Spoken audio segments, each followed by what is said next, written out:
مين مننا ما يتمناش انه يكون من اهل الجنة؟ اكيد كلنا. ومين برضو مننا ما يتمناش ان ربنا عز وجل يبعده عن النار؟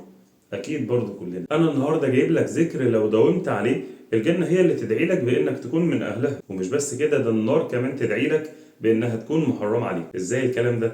كمل معايا الفيديو للاخر وباذن الله هتستفاد وتعرف إجابة السؤال ده. النبي صلى الله عليه وسلم بيقول في حديث: ما استجار عبد من النار 7 مرات في يوم إلا قالت النار يا رب إن عبدك فلانا قد استجارك مني فأجره. يعني لما تقول اللهم أجرني من النار 7 مرات، النار تتوسط لك عند ربنا عز وجل إنها تكون محرمة عليك يوم القيامة. ولا يسأل الله عبد الجنة في يوم 7 مرات إلا قالت الجنة يا رب إن عبدك فلانا سألني فأدخله. يعني تدعي وتقول اللهم إني أسألك الجنة كل يوم 7 مرات، فالجنة برضه تدعي لك وتتوسط لك عند ربنا عز وجل إنك تكون من أهلها يوم القيامة. عارفين المشكلة فين بقى في الكلام ده؟ المشكلة إن الموضوع مش صعب وعمره ما كان صعب، بس للأسف إحنا اللي بنكسل، وكل اللي علينا إننا لما نعرف لازم ننفذ ولازم نفكر ولازم نذكر بعض.